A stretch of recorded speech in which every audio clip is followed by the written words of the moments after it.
The chances are, if a man is 30 plus, the chances are he's going to run into a single mom. Should men just, just really give up and date single moms, since sounds like that's the majority?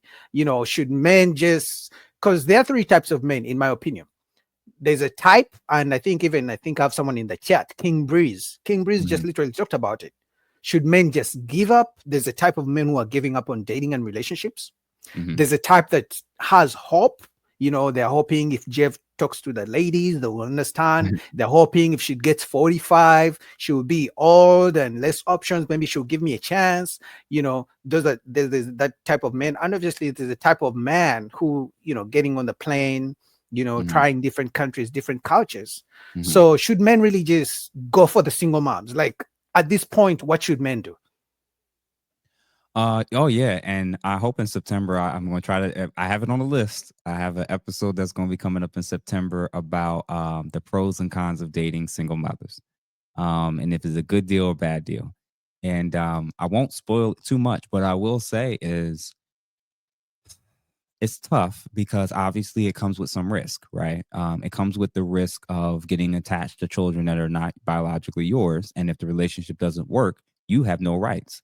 Number two, having to deal with the consequences of entering a situation where the child may not see you or ever see you as their parent or as their father. Number three, by default, especially from early on from the beginning, the most important person to her when she's first interacting and dealing with you, even when you first get in a relationship, is not you. It'll be her child. So these are just natural dynamics that men who are going to do it are going to have to acknowledge as this really strong possibility. On top of that, you have to factor in what happens if you are given the ability to sign over custody or sign up for custody and actually take these kids as your own, and then the relationship doesn't work. You signed up to be with a woman and took on the custody of those children, and then the relationship don't work, and now you're paying child support for a child that was not even biologically yours. So not to mention if the father is still here and present and he has a role to play, and another man gets to dictate when and how often you get to see your significant other and the kids, and it's a lot of things that kind of comes with that you do have to factor in. Now, that doesn't mean, this is my argument when I am going to do this episode, when I'm talking about this situation and to those ladies specifically, I'm going to tell women, if you are a single mother, your attitude, your femininity, and how you carry yourself, because of where you are in the pecking order, what men primarily desire, should be the best in terms of behavior, not the worst. You should be the least entitled. You can have standards. You can have self respect, of course. But because you're bringing other things that are now considered to strike against you from a just general objective standard, it's your responsibility to be even more feminine, even more soft, even more agreeable, even more willing to work with a man's program, because you're not coming in with no debt. You're coming in with kids. You're coming in with extra expenses. You're if there's two women and they look identical in terms of beauty, they're both drop dead gorgeous, and one of them has $200,000 in student loan debt. They got a car note that they can barely afford. They have a bad attitude. And then there's another one who has little to no debt, no car, but is very sweet and kind. Which one do you think I'm picking? Pretty obvious, right? Well, the one that got the debt, she got a degree and she makes her own money. What that mean? And they look identical. Now let's add a little flavor to that example.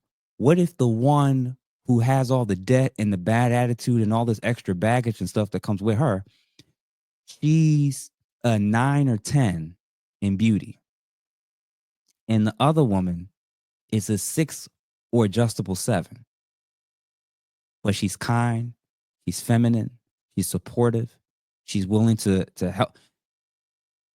Again, any man worth his salt is going to pick the 6 or 7. This is why you hear these women say all the time, how she end up with him? How she get him? He could have done better than that, because all y'all looking at is the external and these credentials of things that men ain't even checking you for. Your attitude gets you places. Your mouth gets you indoors or kicks you out of doors. So your mouth, your attitude, your femininity, your submissiveness, your softness, and your willingness to trust him supersedes and will, in America, you could have 1 or 2 children. And if you're excellent in those areas, men will still take you. Men will still pursue you. Men will still want you. You cannot have other issues and baggage that other women don't and be struggling and failing in those very areas that will help you to be more attractive to the opposite sex. So for me, that's my lens, is that she just has to be willing to lead in all of those things and really, really make it like this is what she's known for: being soft, being friendly, being feminine, being supportive. Like that, there's no way you're gonna have a bad attitude and be carrying having other men's children. And I'm dealing with baby mama, baby daddy drama. That's just not even a possibility. So for the men that are at least open to it, you just need to lead in the very things that many other women who are single, childless, don't even have all the baggage or stuff that you're bringing with you, but their attitude is nasty and they're entitled.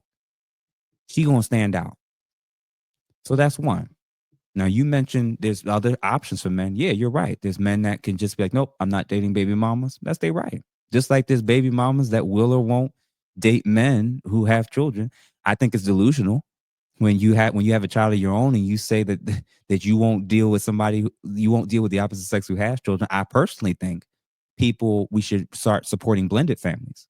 I think if a woman has children, and a man has children, they need to be linking up and putting these blended families together, versus trying to take people who have never been parents before and put that onto them. I think single parents have a unique perspective that they can both understand what compromise looks like. They know what time management looks like. They know what working and collaborating with other people's schedules looks like.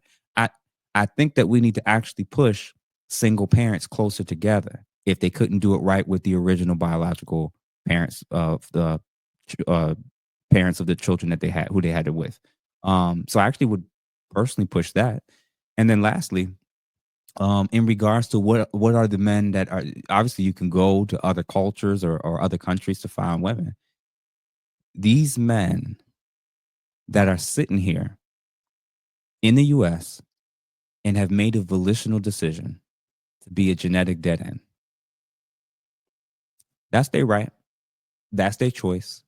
For me, it's hard to believe that I'm maximizing and becoming all that I can become, if the idea of family and legacy just wasn't something I cared to focus on.